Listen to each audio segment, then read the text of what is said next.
할렐루야. 어떻게 한 주간 편안하셨어요? 우리 지난 시간에는 큰 잔치의 비유를 보았습니다. 하나님의 나라는 준비된 큰 잔치와 같다.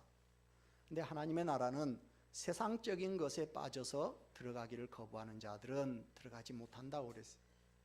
세 번째, 유대인들이 거부한 하나님의 나라는 소외된 자들과 이방인들로 채워진다 그랬어요. 네 번째, 우리에게는 하나님 나라의 잔치 자리를 채워야 할 사명이 있다 그랬죠. 자, 오늘은 이제 제자의 길에 대해서 보겠습니다. 25절 같이 읽습니다. 수많은 무리가 함께 갈새 예수께서 돌이키사 이르시되. 자, 예수님께서 이제 바리새인의 집을 나오셔서 계속해서 예루살렘을 향해서 올라가십니다. 근데 수많은 무리가 예수님의 뒤를 따르고 있어요. 예수님을 따르는 무리가 많았다라는 것은 예수님의 인기가 대단하였다라는 것을 보여주는 거죠. 그러나 그들 대다수는 예수님으로부터 현세적인 축복을 갈구하는 무리들이었어요. 물론 이들 가운데는 지금 절기를 지키기 위해서 갈릴리 쪽에서 예루살렘으로 올라가는 순례자들도 있었을 것이고, 또 그들 중에는 예수님이 이제 메시아로서 예루살렘에서 왕으로 등극할 것이라는 걸 기대를 하면서 예수님을 따르고 있던 사람들도 있었을 거예요. 그런데 예수님께서 갑자기 길을 가시다가 길을 멈추시고 뒤를 돌아보시고는 그들에게 말씀을 하셨어요. 예수님은 지금 자기를 따르는 무리들의 잘못된 기대와 환상에 이거 뭔가 제동을 좀 한번 걸어야 할 필요를 느끼셨던 거죠. 예수님이 말씀하신 내용은 제자들의 길, 즉 제자도에 대한 거예요. 자, 그러면 예수님의 제자가 되는 길은 어떤 길이냐? 첫째로 모든 인간관계를 포기하지 않고는 갈 수 없는 길이에요. 자, 26절 같이 읽습니다. 무릇 내게 오는 자가 자기 부모와 처자와 형제와 자매와 더욱이 자기 목숨까지 미워하지 아니하면 능히 내 제자가 되지 못하고. 자, 예수님에게 나오는 것이 예수님의 부르심에 대한 1차적인 응답이라면 이 말씀은 예수님의 제자가 되기 위해서 보여야 할 2차적인 응답에 해당이 됩니다. 그러니까 1차적인 응답으로부터 2차적인 응답으로 발전하기 위해서는 해야 할 과제가 있는데, 그건 뭐냐? 자기의 모든 혈육과 심지어는 자기 자신까지도 미워할 수 있어야 한다는 거예요.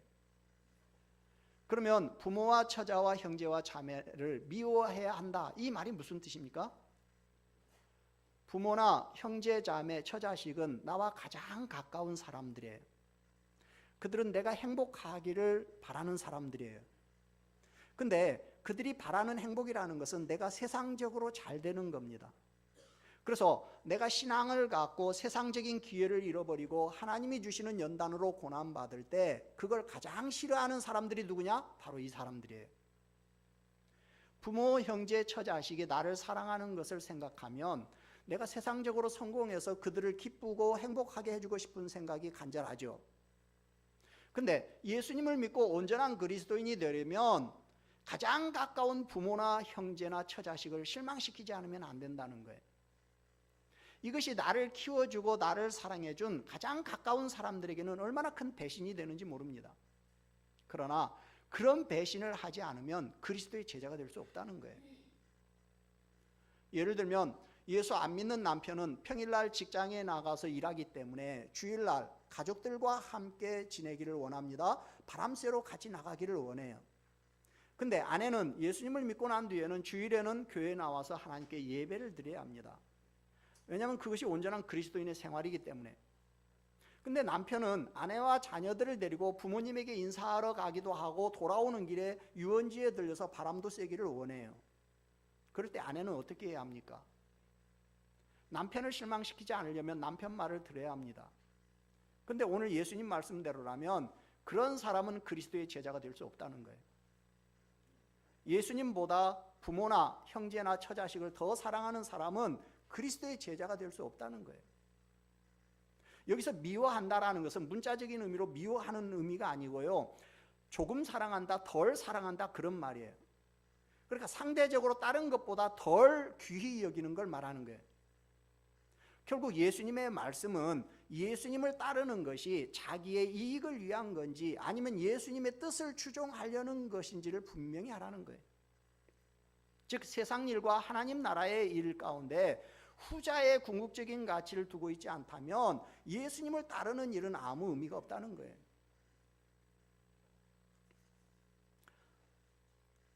사실 마태와 마가는 오늘 이런 이제 비슷한 말씀들이 많이 나오는데요. 근데 여기 안에 처는 안 들어가 있거든요. 근데 오늘 보면 누가는 이 처까지 안에까지 이렇게 집어넣어 놓고 있어요. 이건 아마도 우리가 지난 시간에 보았던 이 천국 잔치에 참석하지 못하겠다라고 핑계를 댔던 바로 20절을 염두에 두고 지금 누가가 특별히 기록을 한 것으로 보입니다. 나는 장가 들었으니까 천국 잔치에 참석 못하겠다. 이렇게 핑계댄 때 그 이유가 뭐냐면 핑계가 뭐였냐면 아내였거든요. 근데 오늘 예수님의 말씀은 예수님보다 아내를 더 사랑해서는 그리스도의 제자가 될 수 없다는 거예요.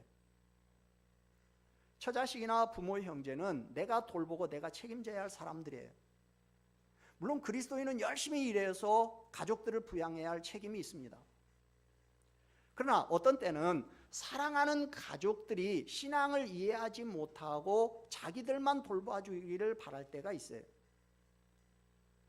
마치 예수님의 가족들이 예수님이 가족들을 돌보지 않고 복음을 전하러 돌아다니니까 미쳤다고 하면서 예수님을 집으로 데려가려고 한 것과 같은 거예요. 그러나 그리스도인은 가족에 대한 의무 때문에 주님의 부르심을 외면하면 안 됩니다.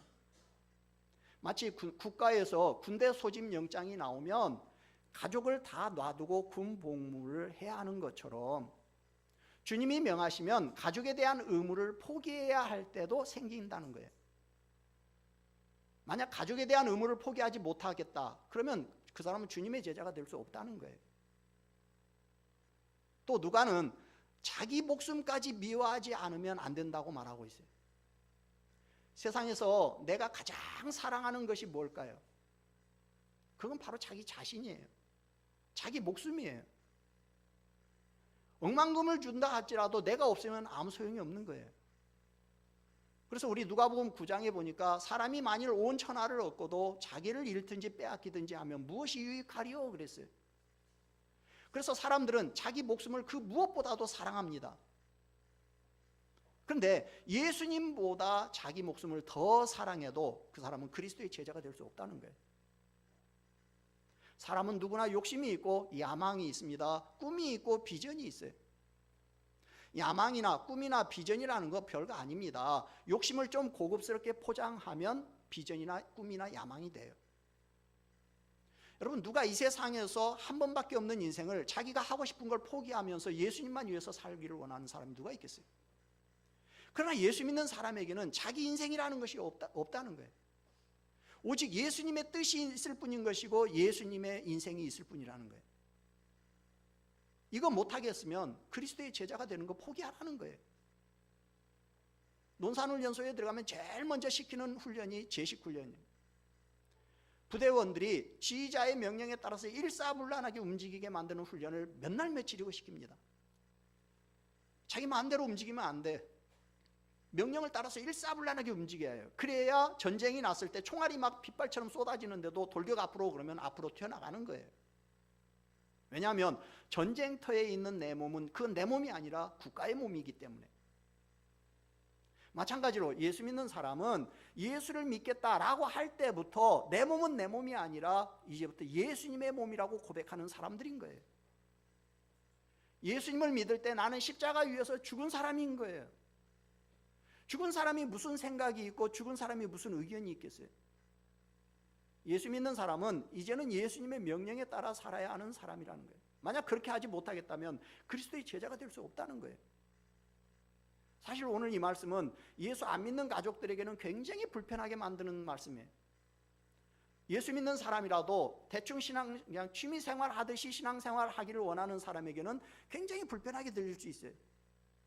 왜냐하면 예수 안 믿는 남편 입장에서는 아내가 자기에게 헌신해 주기를 원하지 예수라는 사람에게 헌신하는 건 별로 달갑지 않거든요. 그러니까 내가 너를 밥 먹여주지 예수가 너 밥 먹여주냐라고 그런 말이 나오는 거예요. 제가 다니던 회사를 그만두고 신학을 하겠다고 했을 때 주변에서 정말 잘 생각했다 이렇게 격려해 주는 사람은 한 명도 없었어요. 예수 안 믿는 가족들은 말할 것도 없고 믿는 사람들도 아무도 찬성하지 않았어요. 왜? 신학교에 가서 목사가 되겠다는 말은 그야말로 온전히 이제 내 인생은 예수님에게 바치겠다는 말이에요. 그러니 누가 좋아하겠어요? 그러나 그것을 극복하지 못하면 이 길은 갈 수가 없어요. 저는 신학생들한테 계속 강조합니다. 여러분 중에 혹시 주변에 어떤 목사님이나 전도사님들이 성도님들한테 대접받고 뭐 잘 먹고 사는 것 같으니까 나도 한번 이 길을 가봐야겠다 이런 생각하고 온 사람이 있다면 지금이라도 안 늦었으니까 보따리 싸고 돌아가라고. 이 길은 나를 미워하지 않고는 갈 수 없는 길이에요. 부모나 형제자매나 아내나 자식을 예수님보다 더 사랑하면 갈 수 없는 길이에요. 지금 누가의 말대로라면 모든 인륜 관계보다 예수님과의 관계를 더 중요하게 여기지 않는다면 그리스도의 제자, 즉 성도가 되는 것도 안 돼요. 하물며 목회자가 되겠다는 사람이 인륜 관계에 묶이면 축도 박도 안 된다는 거예요. 여러분이 부담스럽게 들릴지 모르겠지만 그리스도를 따르는 이 길은 모든 인간관계를 포기하지 않고는 갈 수 없는 길이에요. 그 말은 예수 믿기 위해서 내 주변에 있는 사람들을 실망시키는 것을 두려워하지 말라는 얘기예요. 또 내 자신에 대해서도 내가 예수를 안 믿었더라면 세상에서 이렇게 더 성공했을 것인데 이런 후회를 하지 말라는 거예요. 가장 가까운 사람을 실망시키지 않으면 주님의 제자가 될 수 없어요.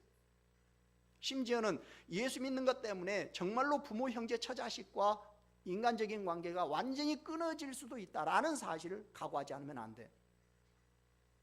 우리 생각에는 뭐 이런 사람이든 저런 사람이든 주님을 따르는 사람이 많으면 많을수록 좋을 것 같은데 지금 왜 주님이 이 말씀을 하시는지를 우리는 곰곰이 생각해 봐야 해요. 오늘 주님이 원하시는 제자는 자기 필요 때문에 예수님이 필요한 사람이 아니라 정말로 예수님에게 헌신하는 제자인 거예요. 세상에서 예수님보다 더 소중하고 사랑하는 사람이 있어서는 그리스도의 참된 제자가 될 수 없다라는 오늘 주님의 이 말씀이 믿어질 수 있기를 주의 이름으로 축원합니다. 두 번째, 죽음을 각오하지 않고는 갈 수 없는 길이에요. 27절 같이 읽습니다. 누구든지 자기 십자가를 지고 나를 따르지 않는 자도 능히 내 제자가 되지 못하리라. 예수님은 예수님의 제자가 되겠다는 사람은 신앙 때문에 가까운 사람들과의 관계가 끊어질 수 있다는 걸 각오하라고 했어요. 근데 이제 거기서 한 걸음 더 나가가지고 자기 십자가를 지고 나를 따르지 않는 사람도 내 제자가 될 수 없다는 거예요. 이 말씀은 9장 23절에서 이미 앞에서 한번 예수님이 말씀하신 적이 있어요. 아무든지 나를 따라오려거든 자기를 부인하고 날마다 제 십자가를 지고 나를 따를 것이니라. 그러니까 오늘 27절 말씀은 9장 23절 말씀을 지금 부정 형식으로 바꿔놓은 거예요. 여기서 왜 부정적인 형식으로 말씀을 바꿔놨냐면은 지금 예수님을 따르고 있는 무리들이 십자가를 지는 것과는 거리가 먼 태도를 견지하고 있기 때문에. 십자가라는 것은 가장 끔찍한 사형 벌입니다. 십자가형을 받는 사람들은 자기가 매달릴 십자가를 자기 두 어깨로 짊어지고 가야 해요. 물론 우리가 연극에서 보는 것처럼 온전한 십자가를 이렇게 끌고 가는 건 아닙니다. 십자가의 세로 형틀은 형장에 이미 있고요, 가로 형틀을 지고 가는 거예요. 그러니까 자기 십자가를 지고 나를 따르라는 것은 언제든지 잡혀서 처형당할 각오를 하고 예수님을 따르라는 말씀이에요. 자기 십자가를 진다 할 때 여기 진다, 바스타조라는 말은 요한복음 19장에서 예수님이 십자가를 진다고 할 때 쓰는 그 단어예요. 그러니까 예수님을 따르려는 사람은 예수님께서 십자가를 지신 것처럼 자기 십자가를 지고 따라오라는 거예요. 그 말은 언제든지 죽을 각오를 하고 따라오라는 거예요. 왜? 그만큼 예수님을 따르는 길은 쉽지 않다는 거예요. 목숨 내놓지 않고는 따를 수 없는 길이라는 거예요. 정말로 초대교회 때는 많은 사람들이 그래서 예수님을 믿다가 순교해서 죽었어요. 예수님의 제자들 가운데서도 가룟 유다는 자살해서 죽었고 나머지 11제자 가운데 요한만 빼놓고 나머지 제자들은 다 순교했어요. 요한도 산순교를 했어요. 오래는 살았지만. 끓는 기름소 속에도 던져짐을 당하고요. 말년에는 밤모섬에 유배도 당하고요.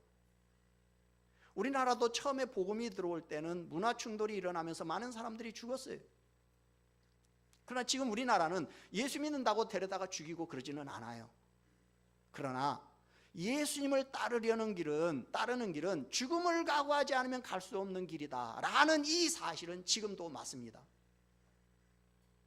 우리가 예수님을 믿는 그 순간부터 우리는 사단의 세력과 치열한 영적 전쟁을 치르게 돼요. 여러분이 예수님을 똑바로 못 믿게 하려고 지금도 사단의 세력은 여러분들을 이런저런 모습으로 공격해 옵니다. 그럴 때 여러분들이 죽음을 각오하고 나는 예수님 따르겠다 이 마음이 없으면 예수님을 따라갈 수가 없어요. 사단의 세력은 하여간 무슨 핑계를 대고라도 교회에 나가 예배드리지 못하도록 막습니다. 이번 주에는 몸이 아파서 못 나가고 지난주에는 집안에 일이 있어서 못 나가고, 하여간 사단은 계속해서 우리가 주의를 지키지 못할 핑계를 만들어줘요.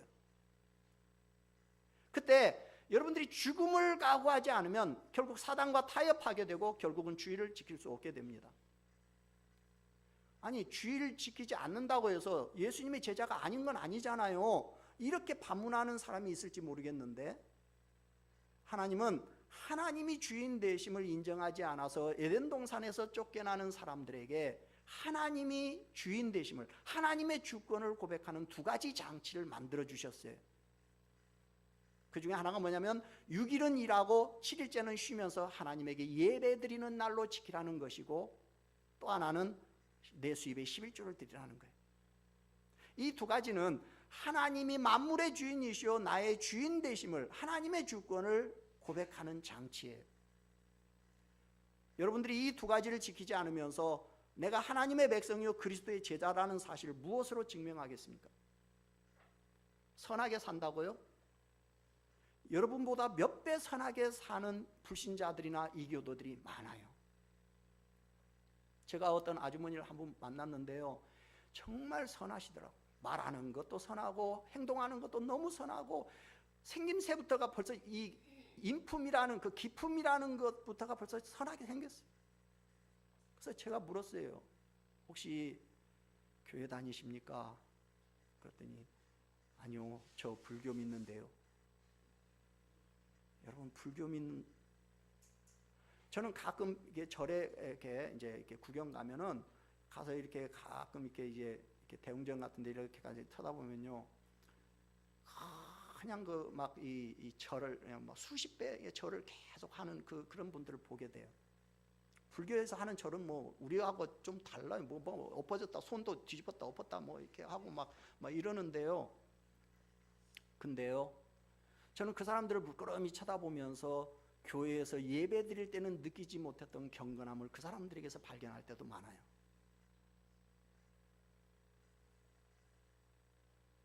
주일 성수와 11조는 하나님이 당신의 백성들에게 요구하시는 최소한의 징표예요. 여러분들이 주의를 지키지 않고 세상 사람과 똑같이 살면서 여러분이 그리스도의 제자라는 사실을 뭘로 증명하겠어요? 이거 아무것도 아닌 것 같아도 여러분이 죽음을 각오하지 않으면 결코 지킬 수 없는 거예요. 죽음을 각오할 때만이 온전히 지킬 수 있는 거예요.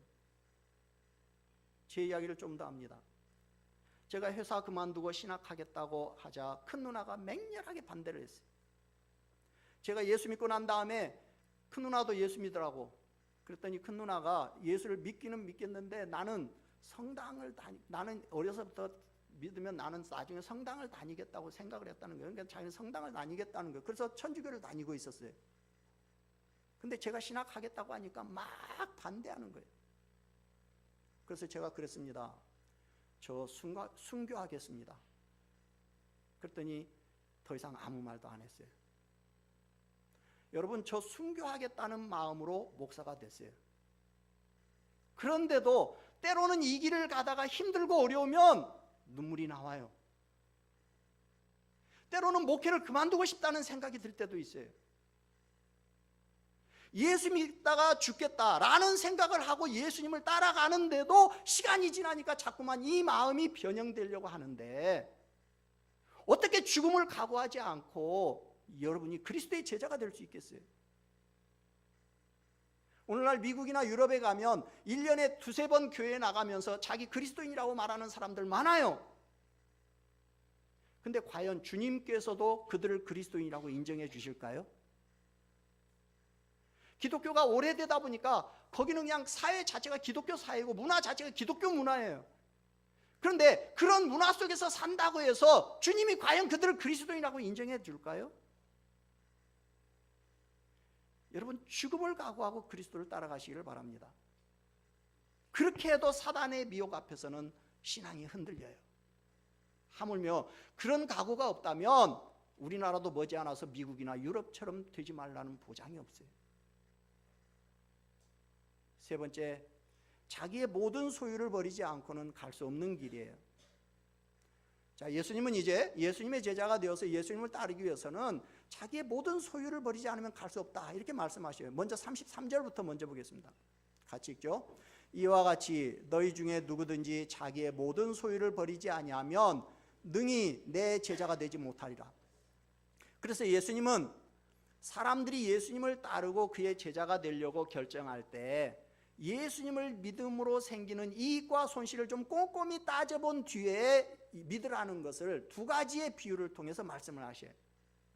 자, 첫 번째 비유는 망대를 건축하는 비유예요. 자, 28절부터 30절까지 같이 읽습니다.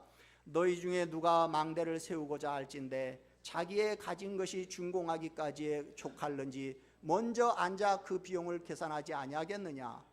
그렇게 아니하여 그 기초만 쌓고 능히 이루지 못하면 보는 자가 다 비웃어 이르되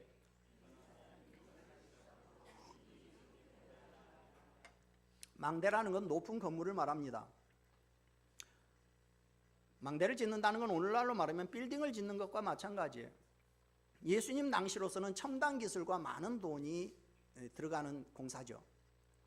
그러니까 어떤 사람이 망대를 지으려고 한다면 먼저 자기가 가진 돈을 가지고 그 망대를 끝까지 세울 수 있을지 없을지부터 미리 계산하라는 거예요.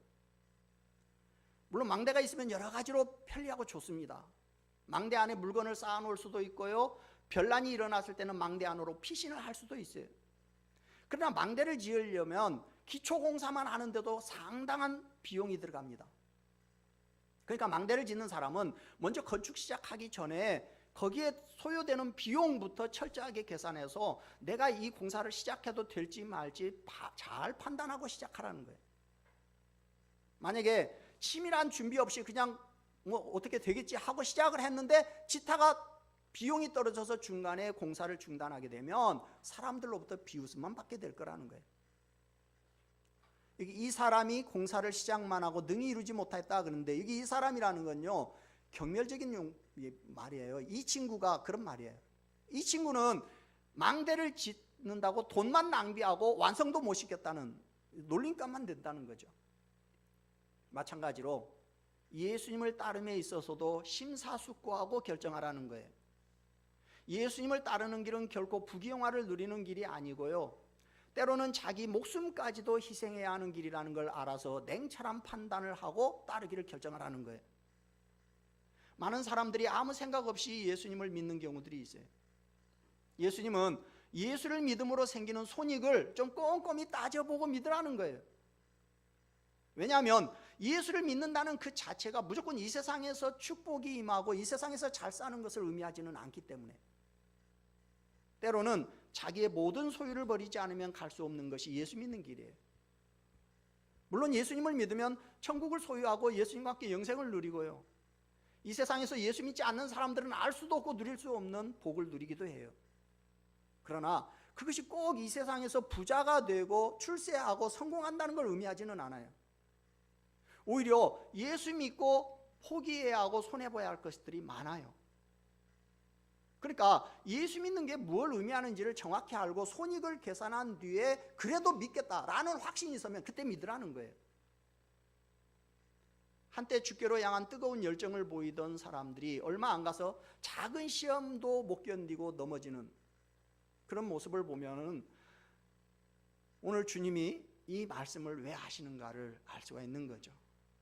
예수님을 따르겠다 하고 신앙인임을 자처하는 사람이 자기 십자가를 지는 일에 있어서 실패한 모습을 보인다면 그건 애초에 예수님을 따르겠다고 나서지 않은 것만 못하다는 거예요. 왜냐하면 그건 스스로 망신을 당할 뿐만 아니라 예수님의 이름을 욕되게 하는 죄까지 범한다는 거죠. 예수님을 따르려는 사람은 일시적인 충동이나 잘못된 비전을 가지고서는 안 돼요. 왜냐하면 그렇게 시작될 경우에는 마지막까지 십자가를 지는 진짜 참된 제자가 될 거라는 사실을 기대할 수 없기 때문에. 우리는 시작이 절반이라고 해서 시작을 굉장히 중요하게 생각합니다.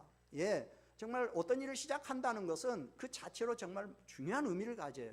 그러나 시작의 귀중함은 결과에 의해서 결정되는 거예요.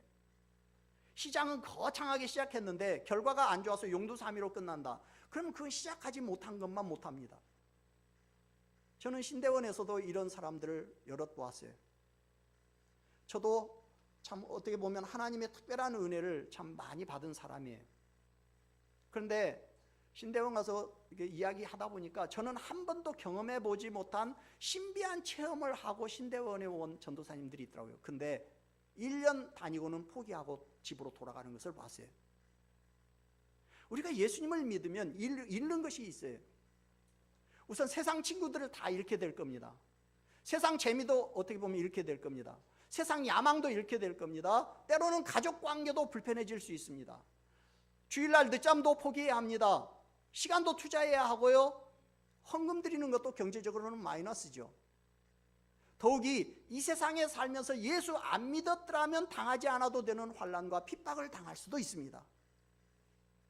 그러나 우리는 예수님을 믿어서 얻게 되는 것도 많아요.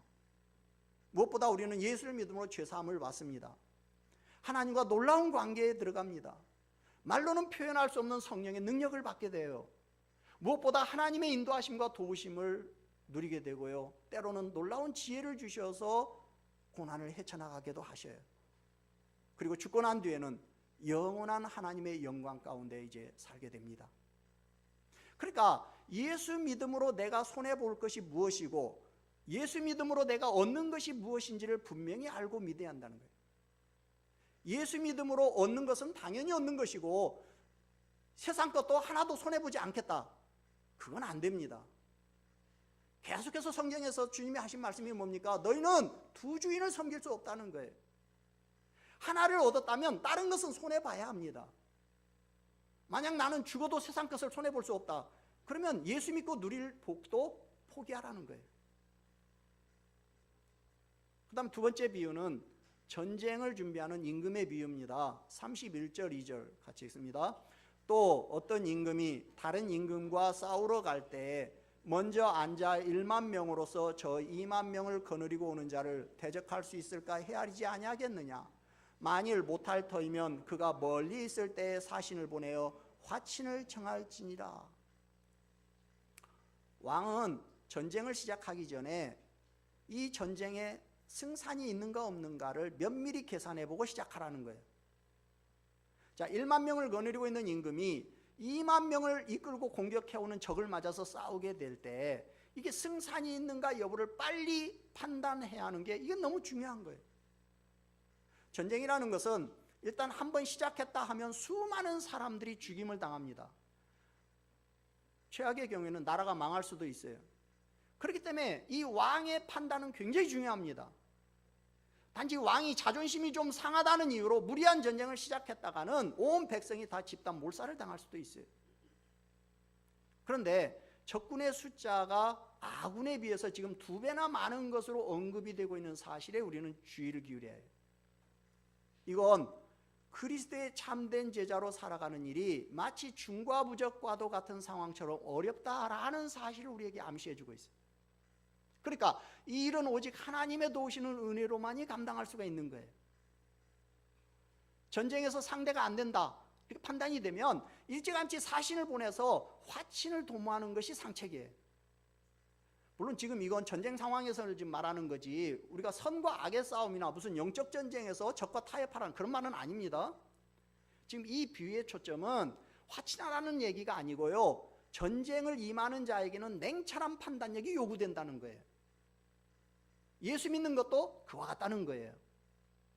어떤 사람은 자존심을 버리고 내가 하나님 앞에서 죄인이고 오직 하나님의 은혜로만 살 수 있다라고 고백하면 얼마든지 예수 믿고 구원받을 수 있어요. 근데 알량한 자존심을 내세우다가 완전히 망하는 것보다야 그게 100배 낫겠죠. 예수님은 1만 명, 2만 명이 아니라 수백, 수천만 명의 군사를 가지고 있는 분이에요. 아직은 시간이 있을 때 자존심을 버리고 예수님을 의지하면 이 세상에 아무리 요동쳐도 살아남을 수 있습니다. 자, 그러면서 이제 이 두 비유의 결론을 내립니다. 33절 같이 읽습니다. 이와 같이 너희 중에 누구든지 자기의 모든 소유를 버리지 아니하면 능히 내 제자가 되지 못하리라. 자, 사람들이 예수님을 따르고 그의 제자가 되려고 결정할 때 자기의 모든 소유를 버려야 하는 상황마저 감수할 수 있어야 한다 라는 사실을 분명히 인식한 후에 냉철한 판단을 내리라는 거예요.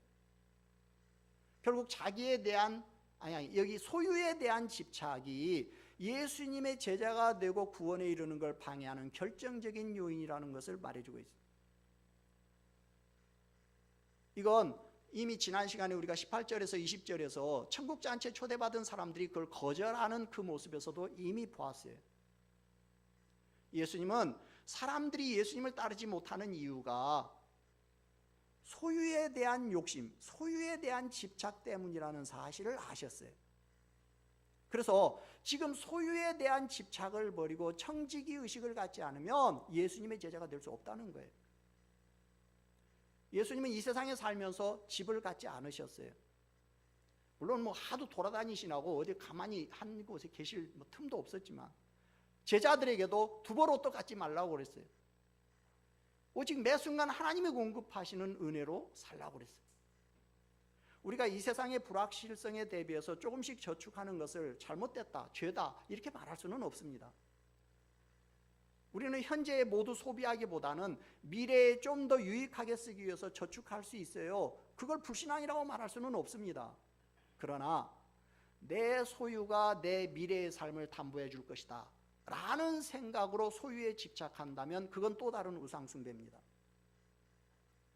여러분, 예수님을 따르기 위해서는 자기의 생명만이 아니라 자기의 모든 소유까지도 버리지 않으면 갈 수 없는 길이다 라는 사실을 아시고, 그러나 내가 잃어버린 그것과는 비교할 수 없는 좋은 걸 얻게 된다 라는 사실을 믿으시고 예수님을 따르기를 주저하지 않기를 주의 이름으로 축원합니다. 마지막 네 번째, 자기 희생적인 삶을 살지 않고는 갈 수 없는 길이에요. 자, 34절 5절 같이 읽습니다. 소금이 좋은 것이나 소금도 만일 그 맛을 잃으면 무엇으로 짜게 하리요? 땅에도 거름에도 쓸데없어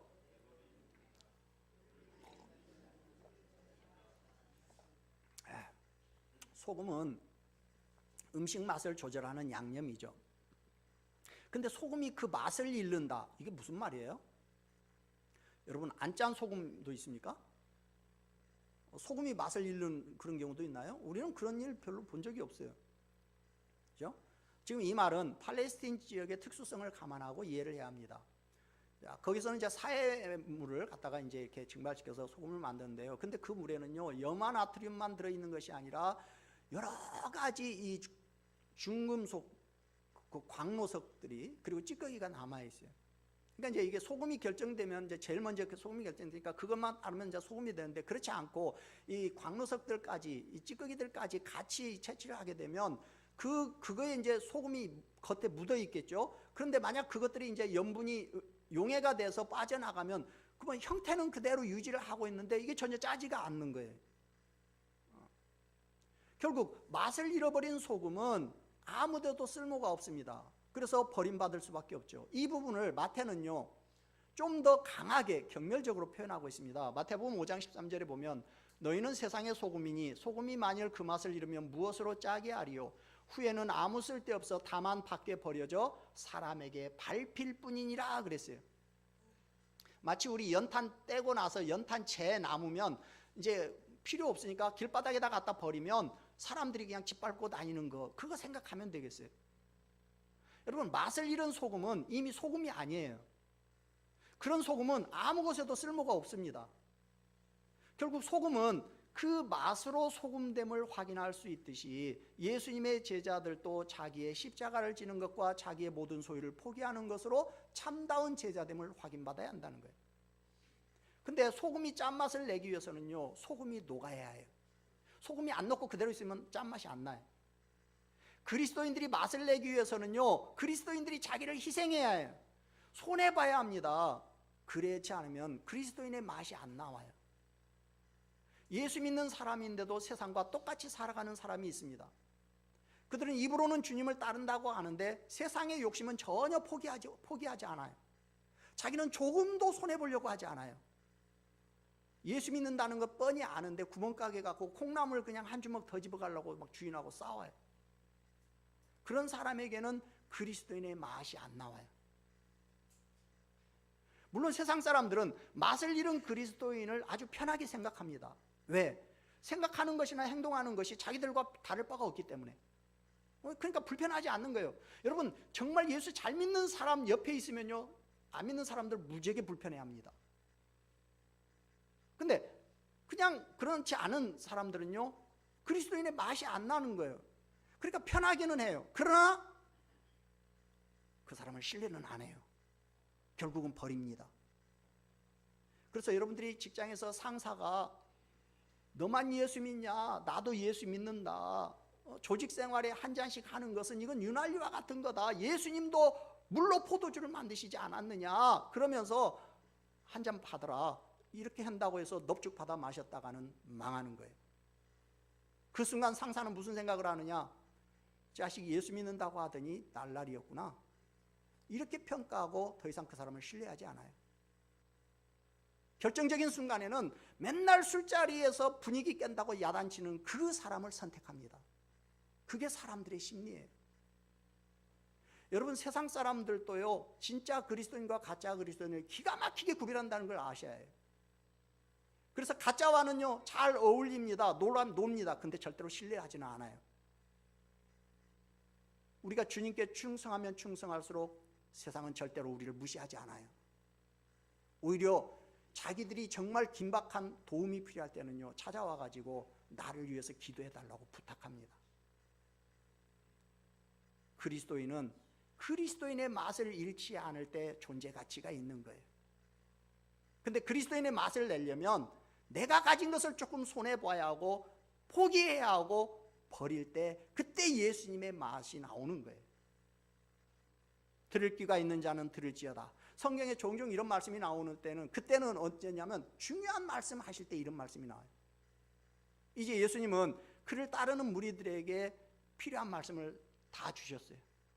이제 남은 건 무리들이 예수님의 말씀을 잘 이해하고 이제 현명한 결단을 내리는 일만 남은 거죠.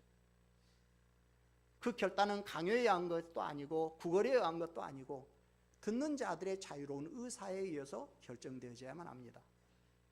여러분도 이제 주님이 하시는 말씀을 다 들었어요.